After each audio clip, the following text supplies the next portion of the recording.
Hello, everyone of our leads and our division. But today we are going to talk about all things older adults. So I for the last 2 weeks because I family and I took my husband and I for a vacation to Italy. It was the first time I've ever been in Europe. It was an incredible, and I just kind of wanted to go on a bit about some of those differences. If you have seen a group research trying to figure out like, the secret sauce of being able to 100.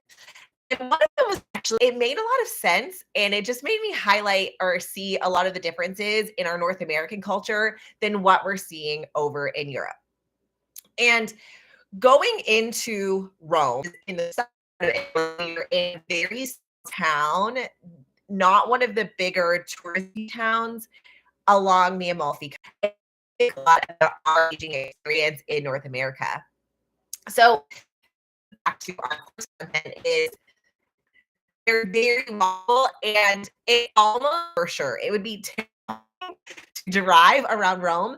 But even in Maori, like a lot of areas were very condensed in terms of the groceries where you would grab most of your for individuals to walk a lot of their tasks. And not only was that environment one where walking was really the main source of transportation, um, the environment at which you were walking, and there was a lot of steps. And so one day, my husband and we went.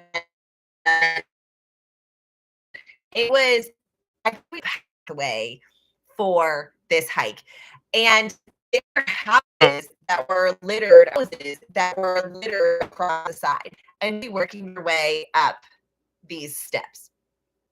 And a lot of the times, we know some of our recommendations for our older adults is to walk more. When you're walking around this town, you are going up and down hills. And there is an intensity to that. Like my heart rate with hands, and there isn't a handrail in order to maintain your independence.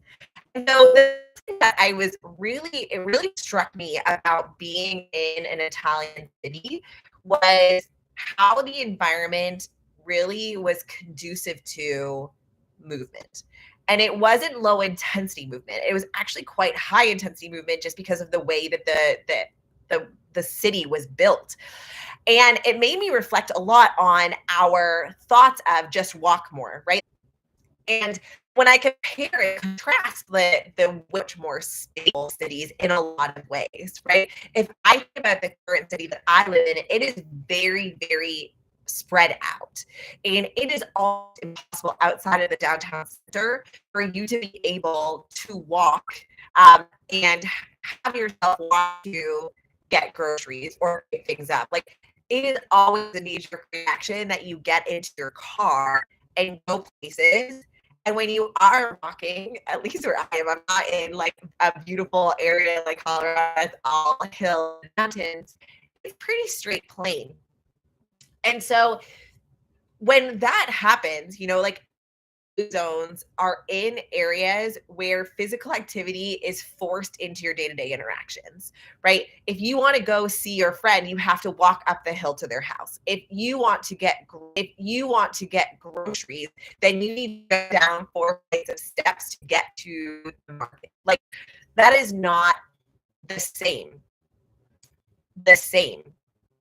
And so when we think about our industrialized cities, and the way that technology and car transportation recognize is that when our environment does not create opportunities for physical activity, that is when purposeful movement needs to be scheduled in a person's day.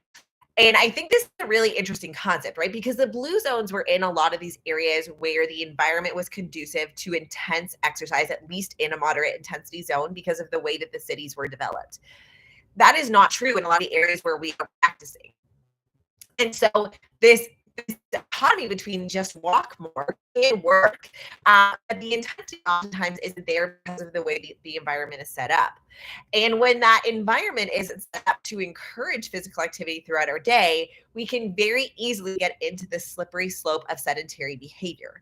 And when that occurs, we have to make purposeful movement a priority in our day. This is not just for older, this is for everybody. But this is where gyms come in. Right? This is where purposeful exercise programs now are kind of front of mind and are becoming really important that people that we're working with or old are not in those mindful of that when we're thinking about our interventions. So the difference in the environment, how easy it was to walk with intensity when we were in Italy was so different than what we see in our very typical North American cities where you have to get into your car. That was probably one of the biggest things is just looking around the environment and seeing like just the stark differences in Italy. And a slow pace, naturally intergenerational with my husband, I would look around and people would walk and they would see people in the city square and there were, moms with their little kids and they were talking to older members of the community. And again, the environment made it so that this intergenerational conversation happened as a natural consequence of a person's day. And it's rushing by each other and maybe giving a head nod of acknowledgement if we weren't head down in our phone, people stopped and interacted. Now, I'm not saying that everybody in Europe is in there. That I was in, which is very closely structured to the way that Sardinia is. I saw these interactions happen every day. Where they had a place, they weren't so rushed that the thought of a 5-minute conversation was something that they could not handle or they weren't ready for or from one place to the other. And then again, I'm not saying the North American people who stay in the very close proximity bubble of their family, right? Like I talk to clinicians every single weekend where I say, "Where are you from?" And they say, "Oh, well, I'm living in North Carolina now, but my family my family is in Michigan." Or, like it's not abnormal for people to be very far away from their family or their loved ones. And the culture is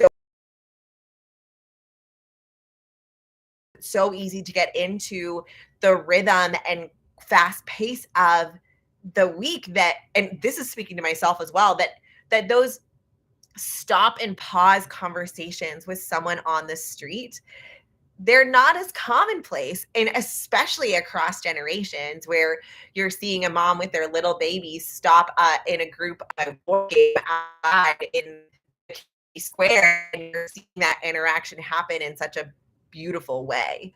And so seeing some of that intergenerational communication because of the way that the environment was set up was just so lovely to see and made me think a lot about how we have this loneliness epidemic in North America.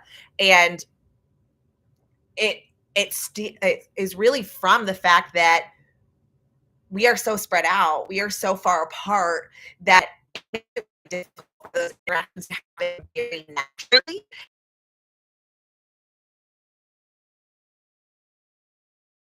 My mom was one of 10.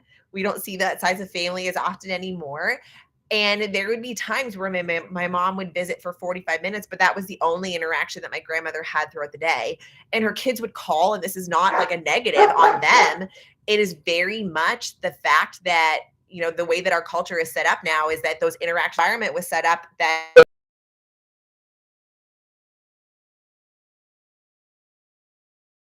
almost stripped away for movement and for interaction. What I noticed was that the pace and stress of life was very different. So we went from Maori, we went back on a plane or on a train rather to the Rome terminal, which is a really busy terminal. And on the last day of our trip, we ended up going has been in a train station or taking public